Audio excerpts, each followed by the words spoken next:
everybody. This is Paola Guthrie from Creating Purpose with Pao, and I welcome you to the Spanglish World Network and H.E.R Network on Zingo TV channels 250 and 251. Please remember to download Zingo TV app on the respective app stores. The app is totally free. You can find Zingo TV in Google Chromecast, Amazon Fire TV Stick, Roku Stick, and all smart TVs from 2016 and forward. Welcome, everyone. Today we have a beautiful guest. She's a beautiful author that's going to be talking to us about her new book, The Magic of Dreaming Big, Acting Small, and Achieving Success. Our Coach D is here in the house. Dominika, welcome. Thank you. Hello. Hi, Paula. Hello, everybody. I am so glad to be back. Yeah, so please, share with us about your new baby. Tell us what was the reason that inspired you to read to write the book. Well, I'm going to start with questions for you and the audience because, it's end of the year. We all set goals. We all have plans. And what happens to a lot of us is that we get overwhelmed and we take on so much, on ourselves that at one point, 2, 3, 4 weeks in, we stop lagging and then we find excuses why not to do something. And then we go back to our old habits. And what I have found is that although I am absolutely the biggest fan of Tony Robbins and he has absolutely changed my life, and Jay Shetty and all those amazing people, they all are talking about only one way of dreaming big and taking massive action and taking those huge steps. And when I was in a place in the past and even now, of overwhelm or, I had dreams, but when my brain couldn't see the path, I would just stop doing anything. I don't know if that relates to you, but if the goal is too big, I was like, no, never mind. I'm not going to achieve that anyway. Now, it could have come from self-worth. It could have come from different things, but life is quite complex. And very often when we are not in a place of tragedy, that if we don't change it, we will die, the massive action doesn't work because it is overwhelming, because we have only so much energy to push through, let's say, a month or two, and then we go like a deflated balloon. Psst. Does that relate to you or anybody you know? Yes, definitely. Yes. It's like, hey, you get the idea and you think, you build it in your head and you're like, yeah, it is possible. I'm capable. I can do this. And then once you take the first step, second step, third step, then you're like, hang on, what am I doing? This is new. I don't know anything about finances or accounting, or it's like, how am I going to, accomplish it if I don't know and I don't know the people that could, help me through this. So yes, I definitely can relate. Yeah. And I have found that all my clients that come to me, they're all in some stage of an overwhelm. Let me give you an example of a young lady who came to me. She left her job because she dreamed of being an interior designer. Beautiful woman, phenomenal, successful. She was making 150K a year. And after 5, 6 months, she got so overwhelmed that she hired me and she goes, I'm failing. I'm like, what are you failing at? I'm not going to make it. I'm like, what are you not going to make at? Well, I have this and I have that, and I'm not making enough money. And, I didn't substitute my income. And I'm looking at her, I'm like, that's interesting. Okay. So let me ask you a question. When you started this job, how many years ago was that? She goes, well, 12. I'm like, okay, good.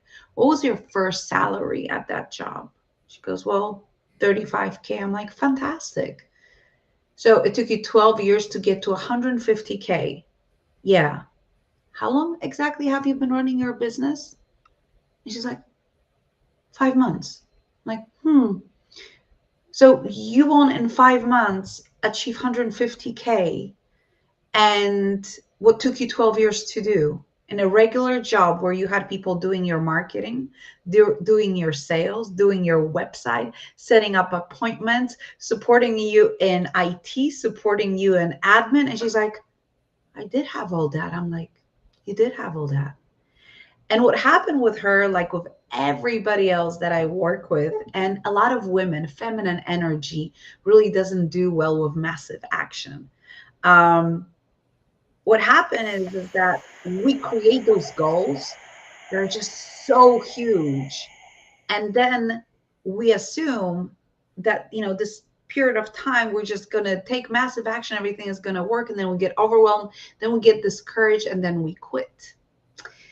And the magic of dreaming big, acting small, and achieving success is exactly for those people. People who have not went through severe trauma, people who, for example, get overwhelmed easily, who set up goals that are unachievable because those goals can be unachievable. See, my brain, for example, and I talk about this in the book, does this weird thing that if the goal is too big, I just stop. If I don't see an ability to win, I don't compete. I only will compete if I see the possibility of me winning, because I'm not going to waste my energy on being fifth or sixth. Now, that is a very masculine way of thinking, and also very specific way of concentrating on a goal. What if, just what if, what I suggest in the book, we would concentrate on the process? What if instead of the goal being the ultimate place that we're going to, is we would set a goal that is achievable, that it's easy to celebrate. One of the things that what we do is that we create those goals that are just basically impossible to dumb down. So we don't have the daily activity. And that's what we're focusing on in the book. Daily activity, not action. And there's a huge difference, as you know, between action and activity. Action is like, yes, I'm going to do it. This is awesome. And you just go full power, and then you go. Activity, there's small, easy steps that are repeated every day, no matter what. What is the beauty in activity? Well, first of all, is that we build grit, because there will be days that you will not feel like doing anything. Trust me, I get those days. If it's easy, your brain will really not sabotage you. See, our brain is creating optimization. It's an optimization machine because it wants to use as little energy as possible. So that's why it creates habits, which we don't think about. If we don't have to think about, the brain is using less energy and the brain is going, yeah, I'm doing awesome. The problem is that a lot of those habits are formed just because, not because we wanted them, they just kind of happen. So when they kind of happen is not our responsibility, but when we recognize them, it is our responsibility. The book brings you back to creating tiny little behaviors. Um, our mentor, Joseph McClendon III, he says this one thing. He goes, you know, we all know how to lose weight, but not all of us are skinny. And if you go to a gym for, let's say, a week and exercise 8 hours a day, full on, you're just going to be this exercise machine. How long can you keep it up? And will the results last? And will you be able to achieve the goal that you have? I can guarantee you, you will not. You will not lose the weight. You will not gain the muscle, because the 7 days, even of massive action, is not going to be sustainable. But what it is going to be sustainable is going for a walk every day for 15 minutes or 20 minutes. What is going to be sustainable is letting go of one little thing that is not serving you, because it's not overwhelming. The thing is that when you do that for a long period of time, it becomes a habit. And at one point, you stop thinking about it. And when that happens, you can celebrate and pick up another goal and add that to it. And that is called stacking. What if we would enjoy the progress? What if we would concentrate on the progress? What if the goal will come? I mean, if you keep doing the right things and keep changing and improving yourself day by day, at one point, you will achieve that goal. I was working with one lady at Date with Destiny at Tony Robbins, where I was a crew. And Tony asked her during intervention that she wanted to walk by November, I think 29th next year, somewhere around there. And he goes, what happens if you won't be able to walk? Because she was practicing walking after traumatic experience, most likely was somatic. We didn't get into it why she wasn't walking. She could stand up, walk a few steps, but then she would get tired and sit down. He goes, what would happen if you won't walk? But you'll be able now, You won't be able to perform on stage on November 29th, but you will be able to do so many other things like go to the store. Won't need this. She goes, I will fail. See, she had the mindset, very masculine mindset, that if I don't achieve a goal, I'm a failure. Well, right now you take 5 steps and you sit down. What if, just what if, you can go for a freaking walk and come back home without needing a wheelchair? No, maybe you won't be on stage, but you'll be so much further down the lane. And that will happen at one point, right? And she was so fixated on achieving the goal that she missed all the progress, and she was missing all the progress she was making, which in turn didn't allow her to celebrate, which in turn, basically, she stressed herself out, and the brain didn't feel the energy. The celebration is so important for us because if it feels good, we want to do it more. Because we're not for kids, I can say this, that physical intimacy, if it wasn't pleasurable, we wouldn't have kids. As simple as that. And this wouldn't be a driving factor for so many people. We seek out pleasure. So if we know as humans we seek out pleasure, why don't we retrain the progress in our life based on small steps and pleasure that we can deliver from celebrating those little achievements?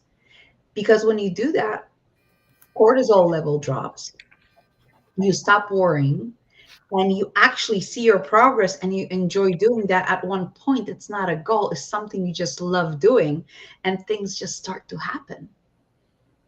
So, Yeah, there's two things that two things that came to my mind is like either is pleasure or pain that guide us to take action. So there's two factors. It's like we either do it because it's going to be good, or it's because it's going to be too painful and we better run away from it. So yes, so you're bringing this back to us, saying is like do it fun, like each day at a time, build that habit or the building block uh, to move towards. yes, and it becomes effortless. See, it's not something that you go, oh my God, I got to do 50 phone calls. No, don't do 50 calls. Do three, just three. Because if you do three for 5 days, that's 15 phone calls. That's 15 more than you were doing a week ago, which was a zero. And if you add that up at one point, 3 calls will be so easy that maybe you'll make 4. And then 4 will be so easy that maybe you'll just make 5. And then you get so accustomed to it that you go, oh my God, I'm making 20 calls a day and I don't even know when I'm doing that. Why? Because you took away the whole scenario of, oh my God, this is so hard. See, the moment you think this is so hard, so difficult, you will find excuses. What we want to do, we want your brain not to have a chance to create an excuse. We want your brain to go, well, okay, well, this is just, having instead of 2 spoons of sugar in my coffee, I'll have 1. Yeah, that's not hard. I can do that. And after a while, when you have 1, trust me, that's how I reduce. So when I go to Starbucks once in a while now, I have my other coffee shops where I live. They used to give you 5 pumps of vanilla. Right now, there's no way I can drink anything with 5 pumps because I went for a while, I wanted 4 pumps, then I wanted 3, then I wanted 2. Now I take 1 and I'm good. It's perfect. It took time, yet that time allowed me now to basically have coffee that is not, overloaded with sugar, and it's super unhealthy for my brain. Don't tell Dr. Amen that I have sugar in my coffee. He'll be really upset. But yeah, so I thank you for being here. And what you just talked about is one of the chapters in your book that talks about thinking big can be paralyzing, which I Absolutely. found it very fascinating how you broke it down for your audience to understand, that sometimes we get overwhelmed by our big goal. Sometimes we think we're not capable of it, and then a lot of people give up.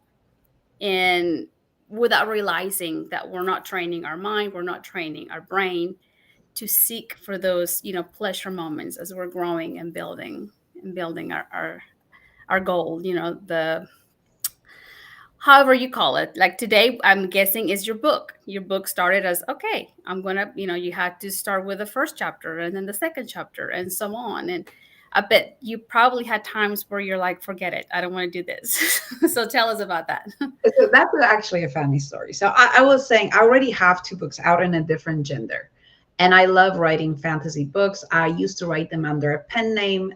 They're going to be republished very soon, but that's not what we're talking about. This book is in what I do.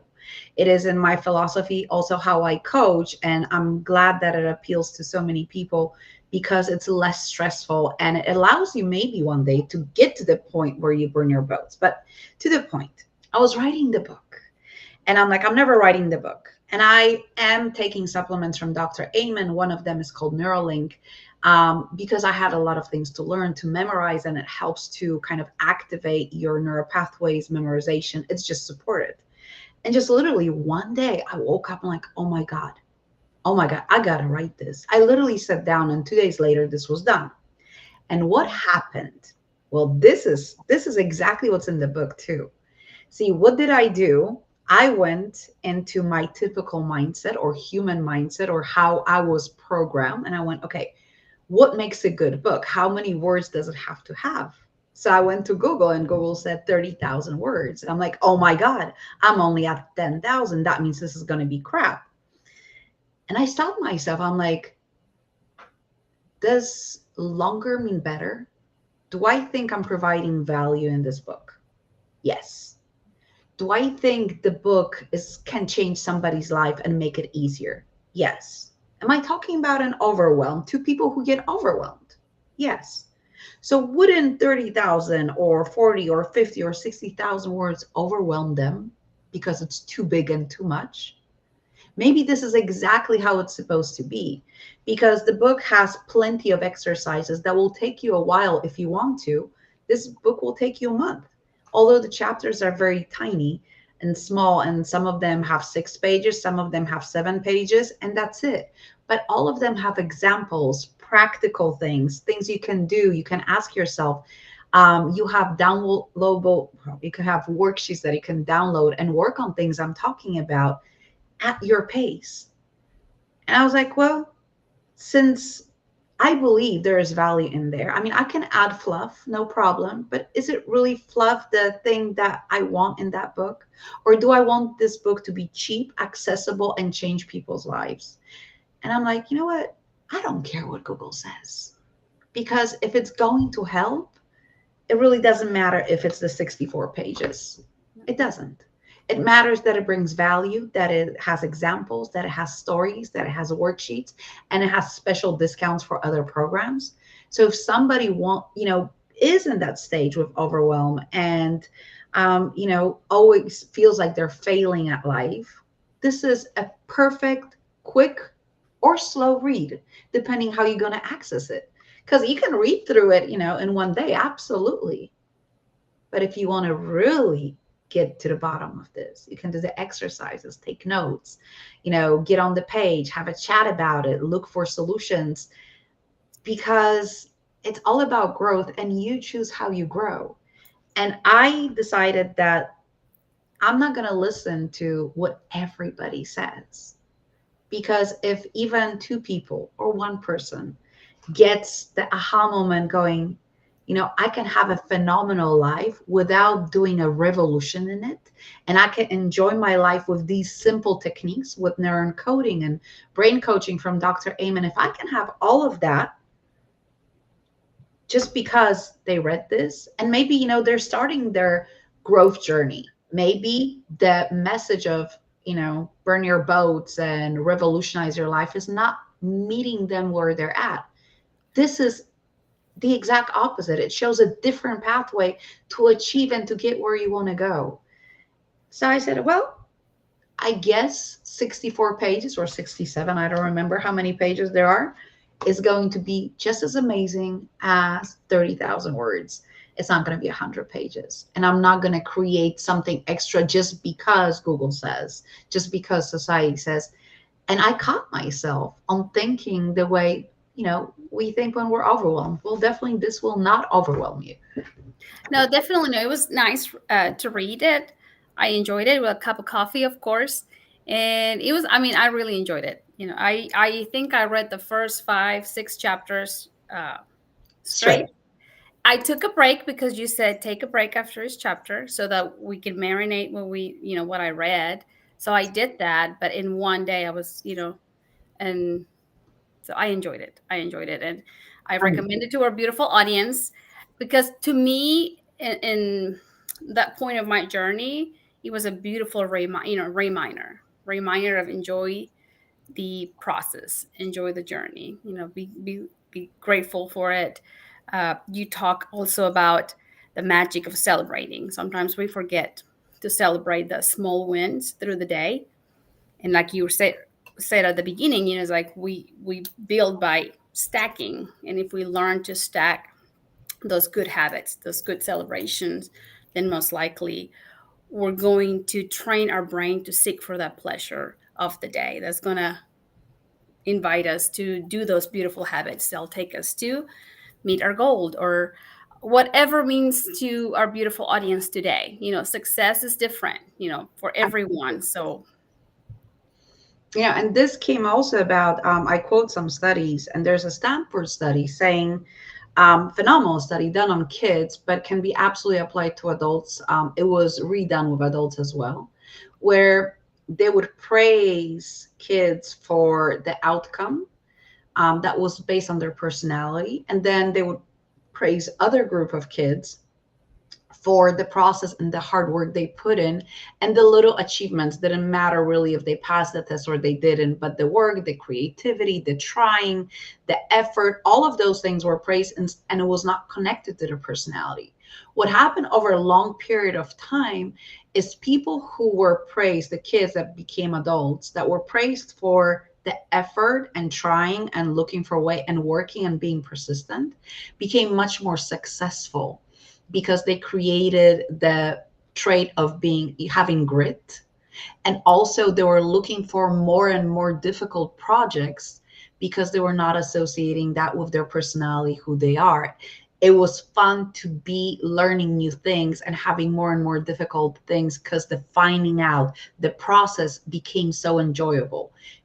Kids who are praised for you're so amazing, you're so great, you're going to win this because you're the best, were looking for easier and easier projects, which meant they learned less and progressed slower. And at one point, they kind of got stagnated. And that is so important in raising kids as well as managing people and also managing yourself and your dreams. Because again, if practice what you preach, if you are looking for success, there are many ways of achieving it. Yet, for some reason, our society was just pushing this one narrative. What if there's another one? What if, when we look at and life becomes more enjoyable, if it's more enjoyable, we notice more great things and opportunities. If we notice more things, we're more open to trying new things. We're more open.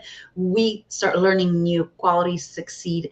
And it's so simple yet so forgotten because we're so fixated on your grades, on your final test result, on all those things. And the truth is, I mean, come on, you got a raise at work once, right? How long did you celebrate for?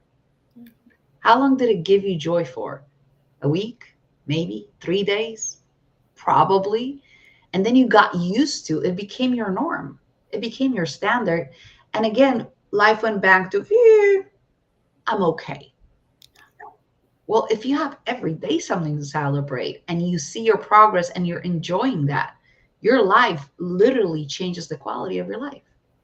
And I want this to change the quality of people's life because it is possible. And it takes rewiring, takes hard work. Nothing is going to happen without us doing it and us practicing and us catching ourselves on it. But guess what? Life is exactly what we dare to make it, or what we choose to make it, or what we want to make it. See, again, interesting. That's a very masculine trait, dare to make it. I don't want to dare. I'm inviting you to make your life a better, quality so you get to enjoy it more. And what I loved about it too is like at the beginning of the book, you teach your readers about science and how the brain uses 20% of your energy, how the brain is meant to keep us just alive. Your brain doesn't care if you're a doctor. Your brain doesn't care if you wrote 10, 10 books that are 30,000 words. Your brain doesn't matter. The job of our brain is to keep us alive. So once I understood that, that it's within me to build those habits, to get out of the just survival mode, but begin to build, a life that I choose to have. And by that means I'm going to have to go against my brain sometimes. And you talk about the comfort zone, as well. It's like how to get out of a comfort zone so that I can grow and build the life that I want, versus my brain just trying to keep me safe. And it's like, we can just lay down all day and we'll be safe. But what about the productivity of the day? What did I get done? And So that's interesting that you bring that up, because I have a very different approach to comfort zone than most people. Because we talk about get out of your comfort zone to learn. You need to, yes, and choose where you want to grow. See, you're the most productive in your comfort zone. When you're outside of comfort zone, you're in a learning mode. You're not going to be productive. The learning curve in any educational system, any company, drops when you're not in your comfort zone. So if you want productivity, do not leave your comfort zone. If you want to grow and learn, choose one thing at a time. Don't overwhelm yourself. And the Pareto rule, 80-20, would be perfect for here. 80% comfort zone, 20% outside of a comfort zone to learn and grow. So then when you learn and grow, it's switched back, it expands your comfort zone because you're the most productive there. I don't know how about you, but I'm sure that when you were starting, your journey with interviewing people, I guarantee you that you felt uncomfortable. You had notes, you were nervous, and you didn't know what questions to ask. You had a list of questions that you wanted to ask, right? yes. Okay. And now how is that going for you? Oh, it's much better. I enjoy the journey. You learning the stress I of mean, problem solving. technology wasn't on my favor earlier, so like but we were here, we made it work. So, Yeah, and questions, they come out of you and you do prepare, but it's not as meticulous as it was because it became part of your comfort zone. yeah. So now it's time, to grow a little bit more, but it took time, and it's so important to allow ourselves to learn and be okay with not knowing, and be okay saying, okay, I'm gonna, if I'm gonna now go and take, I don't know, take my Arabic classes, of course I'm not gonna be great at it because I forgot most of it and I haven't been practicing it. So of course I'm not gonna be comfortable because everybody wants to be amazing, right? Everybody wants to be beautiful. Everybody wants to be phenomenal. We all want to be accepted, so we're just trying, general population like wants to be accepted. So Absolutely. it's like there's pain in that, being on that zone that we're growing and learning and failing, right? But it's okay, it's okay, it'll be okay. We'll learn something from it and then we'll apply it, and it'll become easy. There'll be a chunk of that will become easy on our comfort zone. And that's what your book is about. Yes. Chunking, right? Chunking. So tell us, I mean, New Year's Eve is almost here. People are already probably thinking about it and planning what to do. What advice would you give them?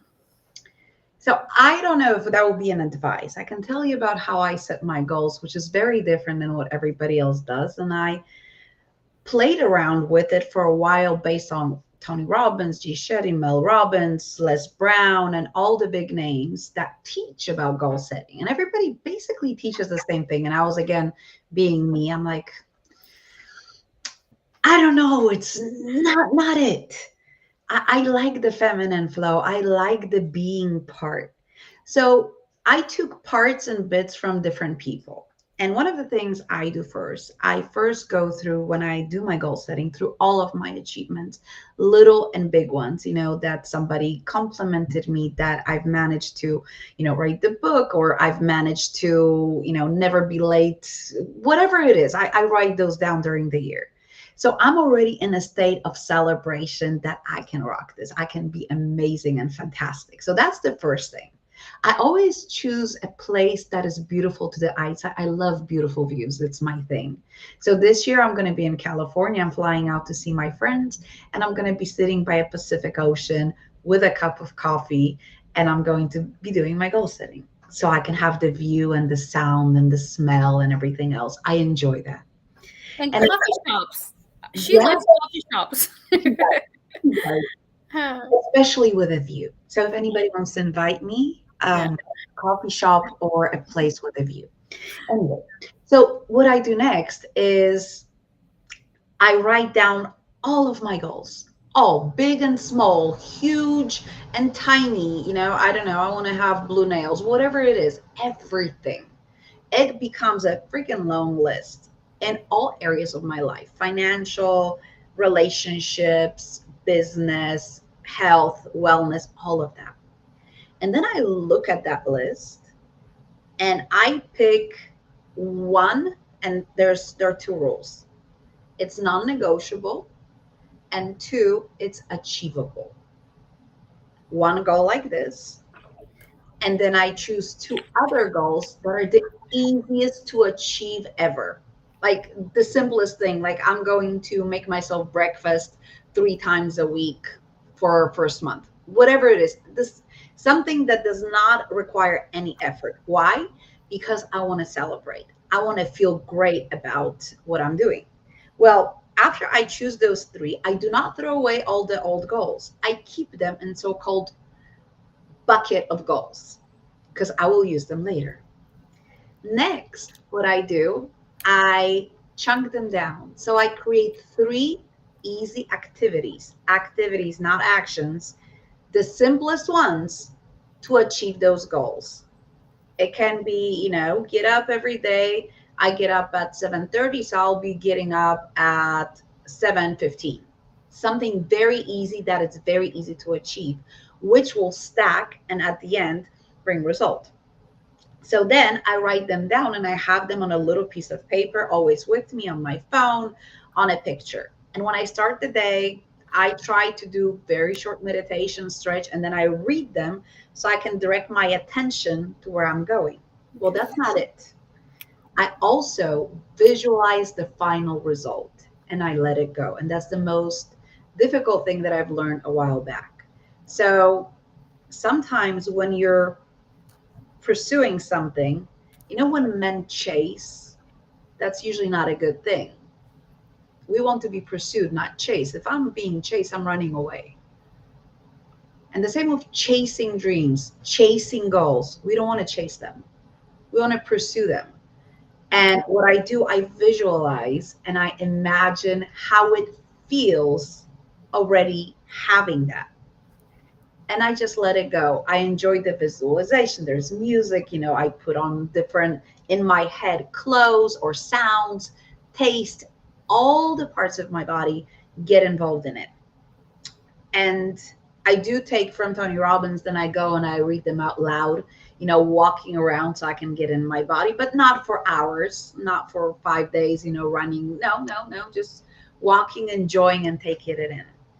What happens is that because I had two very simple goals and all of them have activities in it, not action, I achieve the two easy ones quite quickly. I get to celebrate. So what I do, then I go back to my bucket and I pull out two new goals and I put down activity for them while still working on the big goal. Because if you achieve 2 out of 3, you're doing pretty good, right? And then you get again 2 more. So you already achieved 4.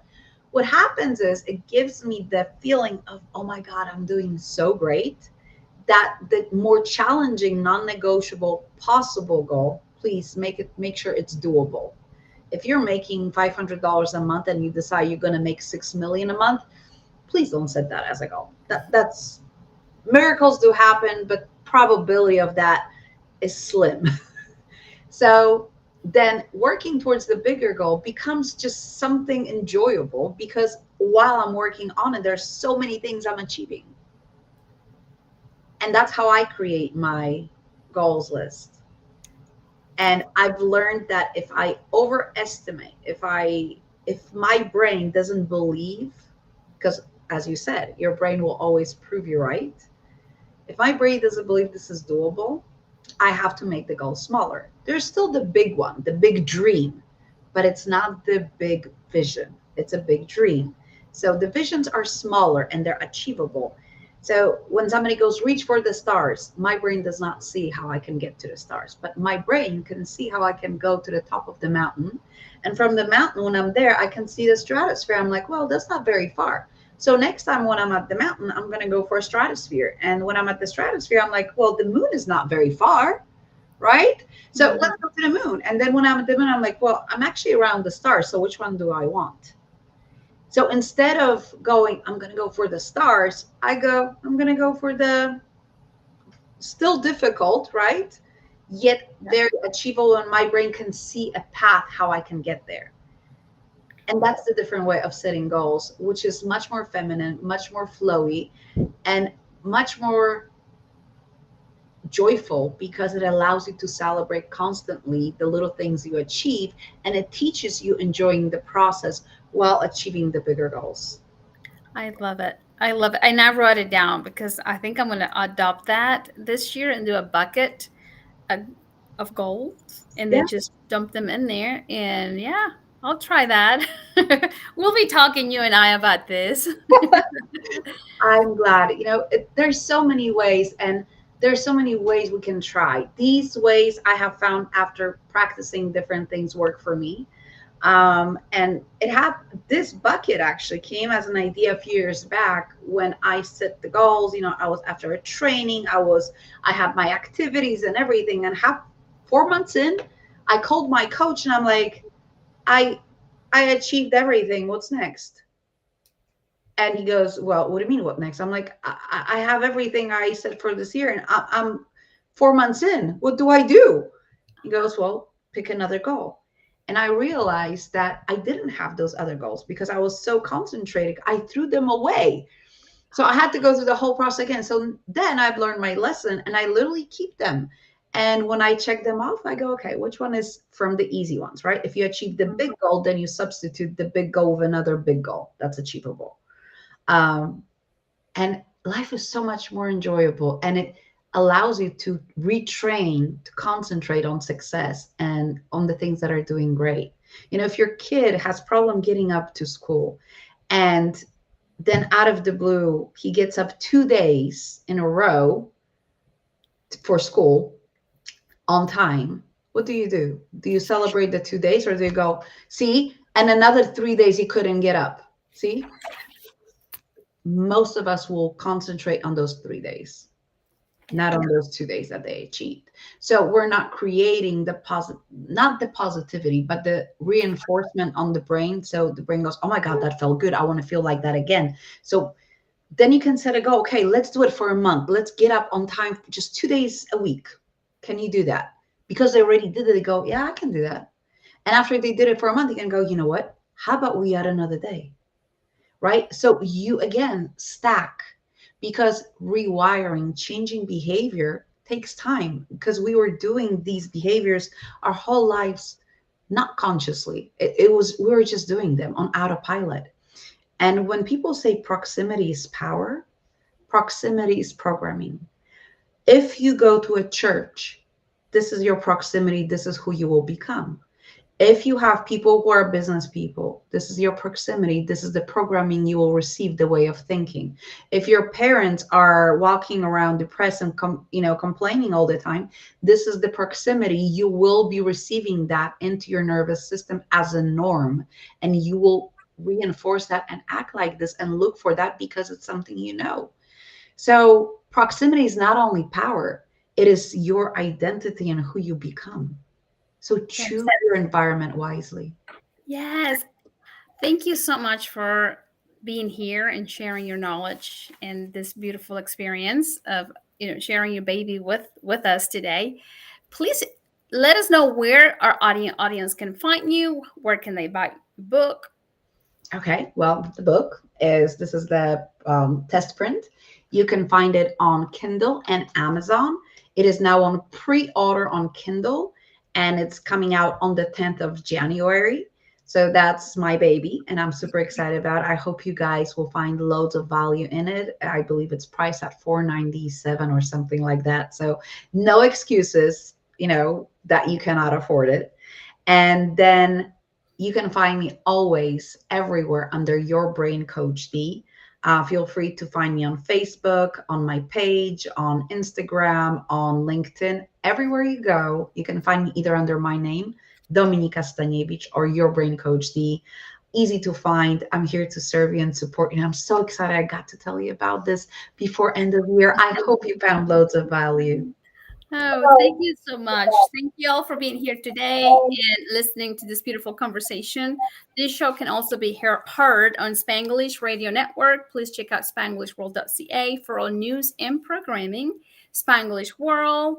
Watch it, hear it, read it, download it, and live it. Blessings, blessings, and we'll see you soon. Happy New Year. Yes, Happy New Year.